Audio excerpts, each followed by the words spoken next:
ஐயா வணக்கம்.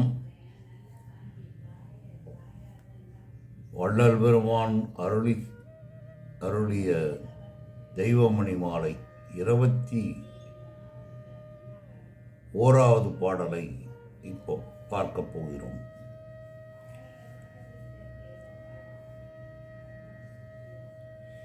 இதிலே அவர்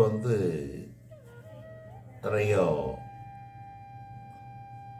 இது எங்கே, இந்த செய்கைகள் எங்கே, அந்த செய்கைகள் எங்கே, எல்லாமே வீணாக தானே போகுது அப்படின்ற ஒரு எண்ணங்களை தான் வெளிப்படுத்துகிறார். இதில்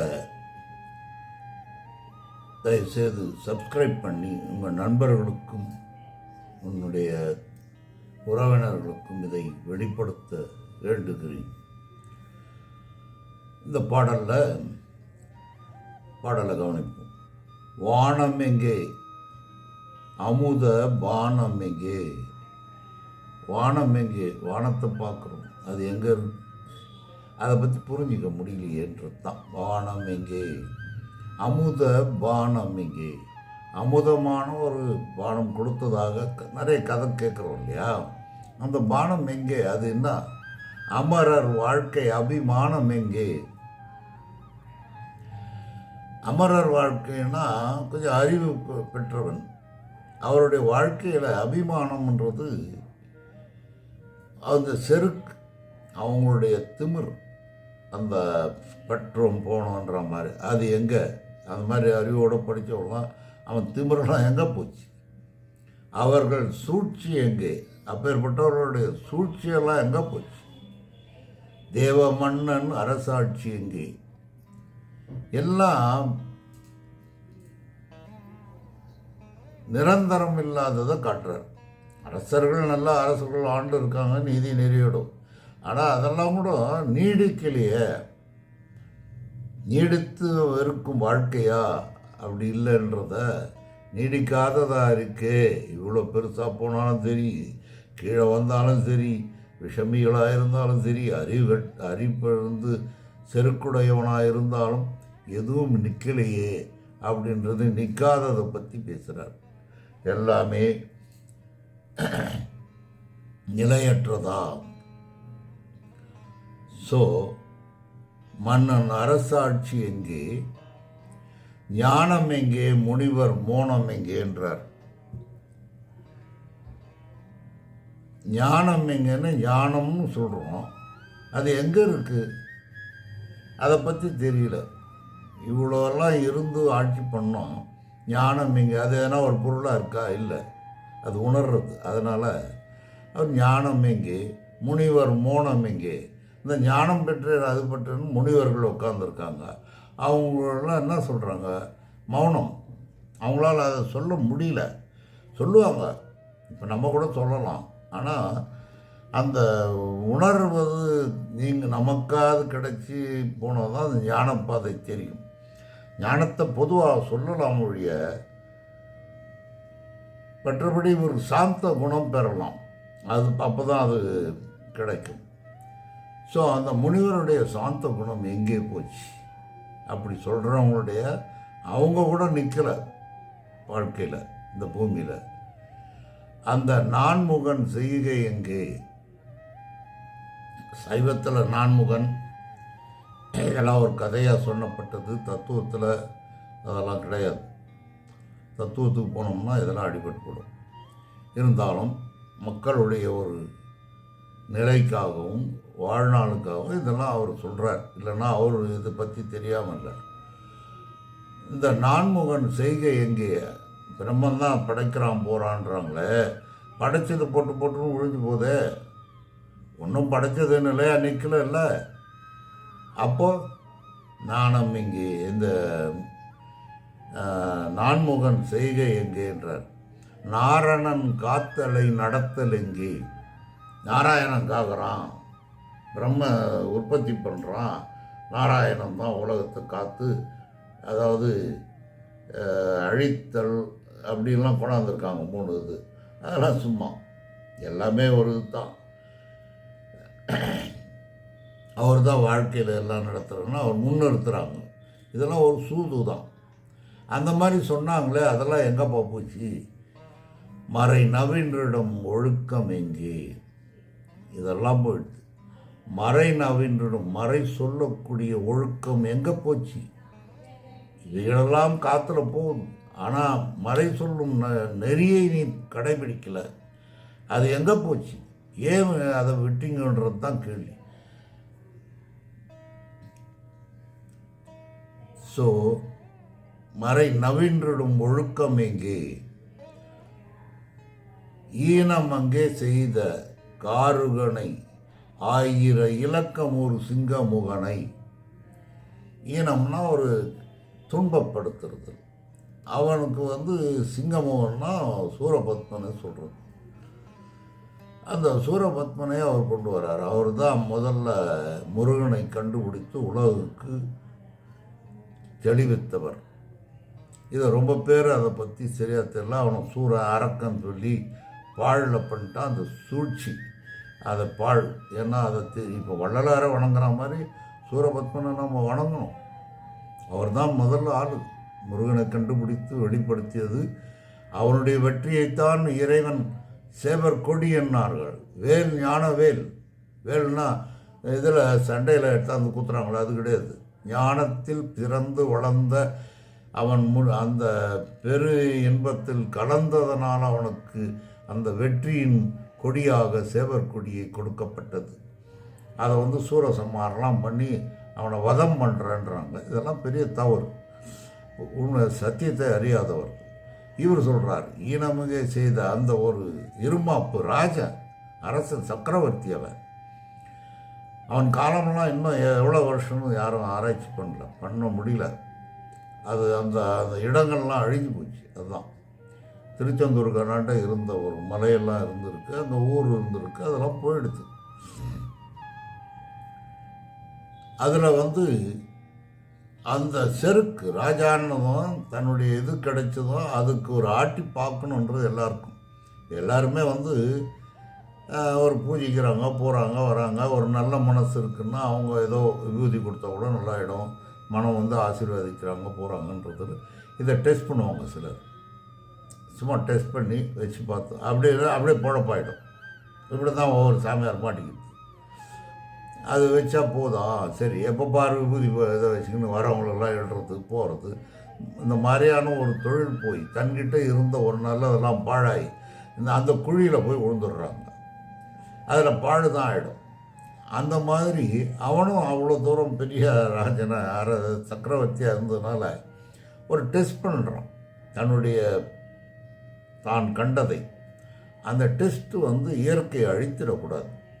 அதுதான் அங்கே இருக்கிற சாதாரணமாக நம்ம மக்கள் விபூதி கொடுக்குற போகிறோம், இது இந்த பாடியில் இருக்கும். ஆனால் ஆன்மீக அந்த மனம் என்னும் வெற்றிடத்தினுடைய போய் அதில் போய் எக்ஸ்பெரிமெண்ட் பண்ணாக்கா இறைவன் ஒரு இதை அமைச்சிருக்கார். அதை யாரும் தொடக்கூடாது. அதை போய் டிஸ்டர்ப் பண்ணுறதுன்னா அந்த பவருக்கு போய்ட்டால் டிஸ்டர்ப் பண்ணலாம். அதை பண்ணால் அந்த சிஸ்டம் போயிடும். அதை யாரும் அலோவ் பண்ண மாட்டாங்க. அந்த மாதிரி அவர் ஈனமுங்கே செய்தன்றது அது கதையாக வரும்போது தேவர்களை கொண்டு வந்தார், இந்திரனம் பண்ணார், இதெல்லாம் கதை நமக்கு சொல்லணும். உள் தத்துவ அர்த்தம் அதுதான். அந்த நிலைக்கு போகும்போதோ அது அவனை அப்படியே அமைக்கி உள்ளே போட்டு அதெல்லாம் செய்யாத உள்ளே தினம் நித்திய ஆனந்தத்தில் இருன்றது இழுப்பது. அதனால் அவர் சொல்கிறது, ஈனமுகை செய்த தாருகனை ஆயிர இலக்கம் ஒரு சிங்கமுகனை என்னறிய திரள் பெற்ற சூரனை. இந்த இடத்துல தூக்குறார் பாருங்க. என்னறிய எண்ணிலடங்காத திறமை பெற்ற சூரன், பலவிதமான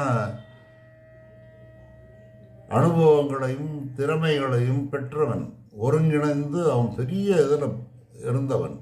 அதை தான் அவர் சொல்கிறார். என்னறிய திரள் பெற்ற சூரனை மர கருணை ஈந்து பணி கொண்டினை எனில்,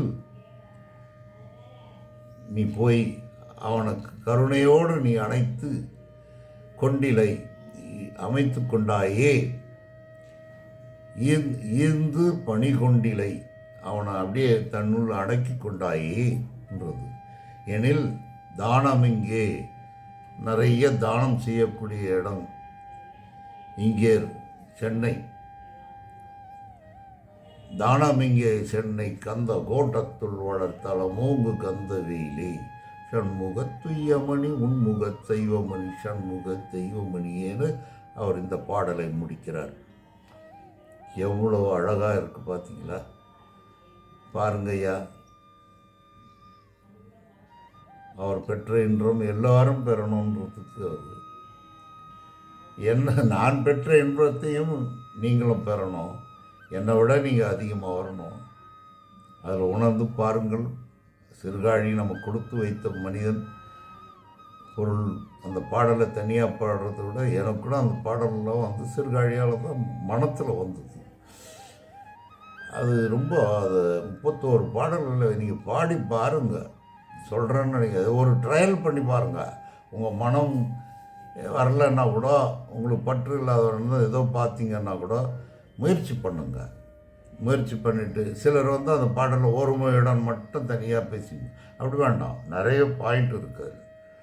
தான் ஒரு தவம் இருந்து ஒரு இறைவனை அடையணுன்ற தவமெல்லாம் இருக்கிறத விட இந்த பாடல்களிலேயே உங்களுடைய மாயையினுடைய திரை விலகி நீங்கள் ஓரளவு அதுக்குன்னு குடும்பத்தை விட்டெல்லாம் போய்விடுன்னு பயப்படாதீங்க. இதெல்லாம் போனால் ரொம்ப அப்படி கிடையாது. 2 வாழ்க்கை நான் சொன்னல, ஒன்று மாய வாழ்க்கை, ஒன்று இறை வாழ்க்கை. அந்த வாழ்க்கை வாழணும். அவன் தான் மனிதன். எந்த அளவுக்கு வாழறான்றது வேறு விஷயம். நீ கூட கேட்கலாம், நீ அப்படி வாழ நீ என்ன சொல்லணும்? அதை பிரிச்சுக்கணும் வாழணும். 2 கடமையும் செய்யணும். நம்மளால் முடிஞ்சது செய்யணும். அதை இப்படி தான் பண்ணி ஆகணும், வேறு அப்படியே இப்போது விரதம் இருக்கிறதே தப்புன்னு சொல்கிறார். உண்ணாவிரதம் இருக்கக்கூடாதுன்றார். காதுக்கு செவிக்கு உணவு வேண்டுமென்றால் உடலுக்கு உணவு இட்ட பிறகுதான் செவிக்கு உணவளிக்கணும்னு சொல்கிறார். ஏன்னா பசியோடு இருந்தால் இந்த ஜீவனையும் நீ வருத்துற. 2வது பசியோடு இருந்தால் உன்னுடைய கவனம் அதில் போகாது. பேருக்கு சொல்கிற மாதிரி பாதி சொல்கிறது ரொம்ப ஏதோ கடனுக்கு சொல்கிற மாதிரி. அதனால் அது நிறைய சொல்கிற மாதிரி போதி போல் வளர்த்து நிறைய ஃபுல்லாக சாப்பிட்டா தூக்கம் மயக்கம் ரெஸ்ட் தான் வரும். எப்பவுமே அரை வயிறு பசின்ற தெரியாத ஒரு ஆக்டிவாக இருக்கக்கூடிய ஒரு ஆகாரத்தை சாப்பிட்டுட்டு பாதி அரை வயிறாக சாப்பிட்டு உட்கார்ந்து பாடலையோ எதையோ தியானமோ எது பண்ணாலும் உங்கள் மனம் முழுமையாக அதில் ஈடுபடும். அதனால் அடுத்து சீர்காழி கோவிந்தராஜன் பாடலை கேளுங்க. கேட்டு எல்லோரும் மனம் குளிர வேண்டும். வணக்கம்.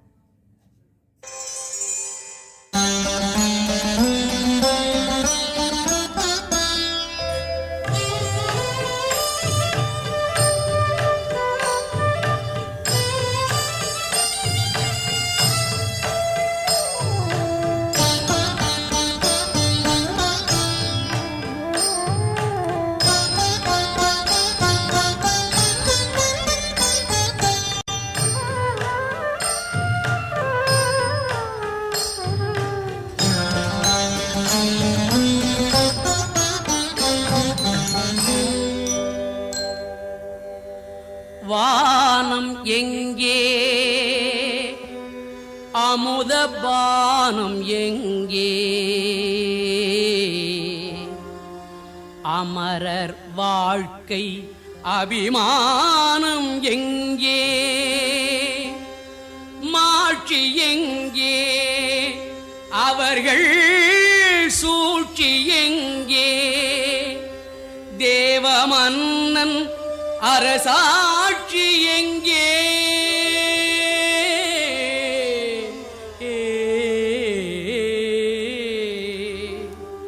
வானம் எங்கே, அமுத பானம் எங்கே, அமரர் வாழ்க்கை அபிமானம் எங்கே, வானம் எங்கே, அமுத பானம் எங்கே, அமரர் வாழ்க்கை அபிமானம் எங்கே, மாட்சி எங்கே, அவர்கள் சூழ்ச்சி எங்கே, தேவமன்னன் அரசாட்சி எங்கே? மாட்சி எங்கே? அவர்கள் சூழ்ச்சி எங்கே? தேவமன்னன் அரசாட்சி எங்கே? ஞானம் எங்கே? முனிவர் மோனம் எங்கே? அந்த நான் முகன் செய்கை எங்கே? ஞானம் எங்கே? முனிவர் மோனம் எங்கே? அந்த நான் முகன் செய்கை எங்கே? நாரணன் காத்தலை நடத்தலெங்கே? மறை நவின்றிடும் ஒழுக்கம் எங்கே? நாரணன் காத்தலை நடத்தலெங்கே? மறை நவின்றிடும் ஒழுக்கம் எங்கே?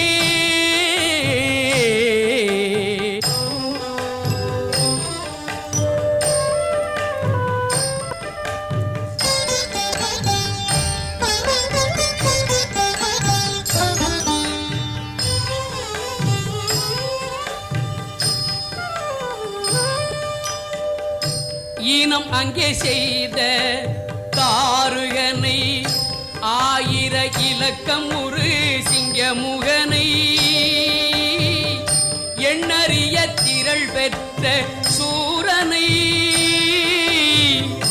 ஈனம் அங்கே செய்த தாருகனை, ஆயிர இலக்கம் ஒரு சிங்கமுகனை,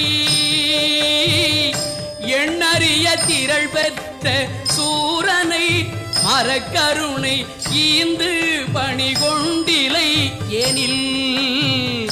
தானமிங்கேர் சென்னை கந்த கோட்டத்துள் வளர் தலம் ஓங்கு கந்த வேளே. தானமிங்கேர் சென்னை கந்த கோட்டத்துள் வளர் தலம் ஓங்கு கந்த வேளே. தன்முகத் துய்யமணி உன்முகச் செய்வமணி, ஷண்முக தெய்வ மணியே.